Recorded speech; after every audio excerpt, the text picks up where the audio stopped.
अगर आपको भी ऐसा लगता है कि आपकी चलने की स्पीड स्लो हो गई है, किसी काम में मन नहीं लगता, लेजीनेस की फीलिंग आती है, काम टालने का मन करता है, फोकस खराब हो गया है, तो ये लेजीनेस नहीं है।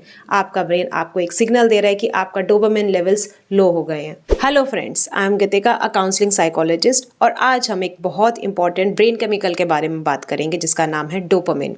ये वो केमिकल है जो डिसाइड करता है कि आप लाइफ में आगे बढ़ोगे या जिंदगी भर स्क्रॉल करते रहोगे। इसको लोग जनरली हैप्पीनेस केमिकल से कंफ्यूज कर जाते हैं, बट ये हैप्पीनेस केमिकल नहीं होके एक मोटिवेशनल केमिकल है। अगर इसके लेवल्स आपके ब्रेन में हाई हैं तो आप मोटिवेटेड फील करोगे लाइफ में कुछ अचीव करने के लिए, कहीं पहुंचने के लिए। बट अगर इसके लेवल्स लो हैं तो आप लेजीनेस फील करोगे, डीमोटिवेटेड फील करोगे और लगता है लाइफ सब खत्म हो गई है। एंड डिप्रेसिव सिम्टम्स भी इसी की कमी की वजह से आते हैं। जब डोपामिन बैलेंस्ड रहता है हमारे ब्रेन में, तब हमें लाइफ मीनिंगफुल लगती है, हम गोल सेट कर पाते हैं, फोकस मेंटेन कर पाते हैं और अपने गोल की तरफ प्रॉपर एनर्जी के साथ मूव कर पाते हैं। हमारे एनर्जी लेवल्स भी हाई रहते हैं। बट जैसे ये इम्बैलेंस हो जाता है, लो हो जाता है, हम लेथार्जी फील करते हैं, हमें समझ में नहीं आता हमारी लाइफ का पर्पस क्या है, लाइफ मीनिंगलेस लगती है completely.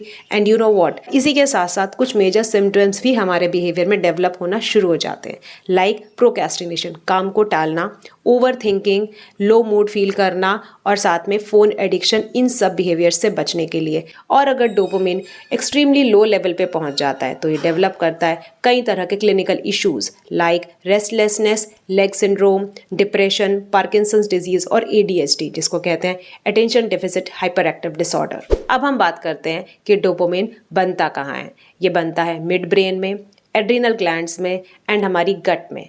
Yes, your digestion is equal to mental health. आपका मेंटल हेल्थ उतना ही अच्छा होगा जितनी अच्छी आपकी डाइजेशन होगी। तो अगर आप अपनी गट हेल्थ को इम्प्रूव कर लेते हैं तो डेफिनेटली आप अपनी मेंटल हेल्थ को, अपने हैप्पीनेस हार्मोन को, अपने मोटिवेशन हार्मोन को भी साथ साथ इम्प्रूव कर पाते हैं। आज का सबसे बड़ा खतरा पता है क्या है? कि हम इंस्टेंट डोपामिन के लिए कुछ भी एक्शंस लेने के लिए तैयार हैं, जिसमें हमारे ब्रेन्स को शॉर्टकट्स मिल जाते हैं, like reels, scrolling, gaming, junk food, sugar. ये सब इंस्टेंट डोपामिन स्पाइक तो देते हैं, बट हमारे ब्रेन मेहनत करना भूल जाता है। वो भूल जाता है कि रिवॉर्ड से डोपामिन लेना इज द रियल प्रोसेस। वो मेहनत से डोपामिन बनाना ही नहीं चाहता, जिससे होता है हमारा मोटिवेशन क्रैश, लाइफ स्टक हो जाती है, हम इंस्टेंटली लो फील करना शुरू कर देते हैं और हम सोचते हैं कि सब कुछ ठीक चल रहा है हमारी लाइफ में, एवरीथिंग इज फाइन, बट फिर भी हम डिप्रेसिव क्यों फील कर रहे हैं। अब हम बात करेंगे 3 ऐसे यौगिक सोल्यूशंस के बारे में जो आपको हेल्प करेगा इस प्रॉब्लम को डील करने में और मैनेज करने में, जिसमें सबसे पहले आता है माइक्रो गोल्स। इसमें कोई भी आपको एक छोटा सा टास्क लेना है दिन भर के लिए और उसको कंप्लीट करना है by end of the day.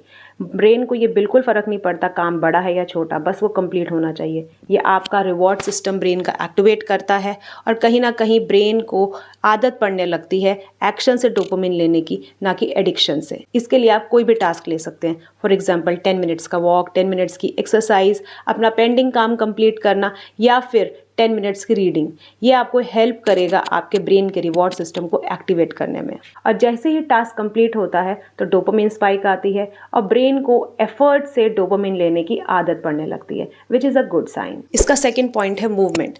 10 minutes का फास्ट मूवमेंट अपनी लाइफ में ऐड करो। For example Surya Namaskar, bhastrika pranayama, strength training, cardio, कुछ भी।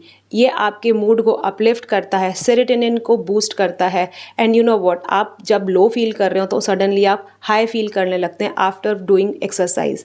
और आपने सुना होगा, आजकल एक बात करते हैं लोग कि जब मैं वर्कआउट करता हूँ रेगुलरली कुछ महीनों के लिए तो मेरे को ना उसका एडिक्शन हो जाता है, because I feel very high. तो कहीं ना कहीं उन्होंने अपनी ब्रेन को, अपनी बॉडी को ट्रेन कर दिया है to feel high, to feel happy and to feel relaxed and satisfied with the help of exercise, not with the help of doom scrolling। तो हमें अपने ब्रेन के रिवॉर्ड सिस्टम को, अपने ब्रेन के सर्किट को अपग्रेड करना होगा टुवर्ड्स द एक्शन मोड। इसमें आप एक और टेक्निक को ऐड कर सकते हो जिसको बोलते हैं क्लैपिंग टेक्निक। क्लैपिंग टेक्निक आपके एक्यूप्रेशर पॉइंट्स को एक्टिवेट करता है, which also improves the blood circulation और आपके मूड को अपलिफ्ट करने में हेल्प करता है और सेरोटोनिन को बूस्ट करता है। और इसका थर्ड पॉइंट है अपनी गट हेल्थ का ध्यान रखना, बिकॉज जितनी अच्छी आपकी गट हेल्थ होगी उतना ही स्टेबल आपका माइंड होगा। इसके लिए आप प्रीबायोटिक्स या प्रोबायोटिक्स अपनी डाइट में ऐड कीजिए, लाइक कर्ड हो गया, नट्स हो गए, वेजीज हो गए, कलरफुल फ्रूट्स हो गए। ये आपके ब्रेन में डोपामिन को इन्हांस करते हैं, आपके मूड को अपलिफ्ट करते हैं और आप कहीं ना कहीं और ज़्यादा हेल्दी और हैप्पी फील करना शुरू कर देते हैं। बिकॉज आपने माइंड गट कनेक्शन के बारे में तो सुना ही होगा। तो जितना हेल्दी हमारा गट होगा, जितना हैप्पी हमारा गट होगा, जितना हमें ब्लोटिंग और हैवीनेस की फीलिंग्स को हम दूर करेंगे बाय ईटिंग हेल्दी, उतना ही हमारा ब्रेन भी स्टेबल और शांत फील करेगा और हम सडन डोपामिन क्रैशेस को लेना अवॉइड करेंगे बाय डूम स्क्रोलिंग या फिर ईटिंग जंक या ईटिंग शुगर्स। और एक इंपॉर्टेंट बात, अगर आप डोपामिन सिर्फ डूम स्क्रोलिंग से ले रहे हैं तो ये प्लेजर नहीं, एडिक्शन लूप है। इसको रिप्लेस कीजिए with a healthy habit. Morning में कोशिश कीजिए कि आप 1 घंटा देर से फ़ोन को यूज़ करें और अपने साथ टाइम स्पेंड करें और उस टाइम को रिप्लेस कीजिए किसी हेल्दी हैबिट से। साथ ही आप 1 घंटे का फ़ोन फास्टिंग अपनी लाइफ में ऐड कर सकते हो, जिससे आपका ब्रेन रिवायर होना शुरू हो जाता है। And replace it with some learning, some exercise या फिर किसी meaningful task like spending time with your family, with your friends, with your kids. और याद रखिए, डोपामिन ही डिसाइड करता है कि आप सपने देखोगे या एक्सक्यूजेस। बिकॉज अगर आपने डिसिप्लिन से डोपामिन को कंट्रोल किया तो आप अपनी लाइफ को भी कंट्रोल कर सकते हो। तो अगर आप अपनी लाइफ को इम्प्रूव करना चाहते हो, बेटर बनाना चाहते हो, तो इस चैनल को सब्सक्राइब कीजिए। तो इस चैनल में आपको mental health related contents, mood upliftment, अपनी लाइफ को बेटर कैसे करें, इसके बारे में बात करेंगे। क्योंकि ब्रेन और माइंड हमारा दोस्त है, दुश्मन नहीं। उसे हमें कंट्रोल नहीं, मैनेज करना सीखना है। All the best.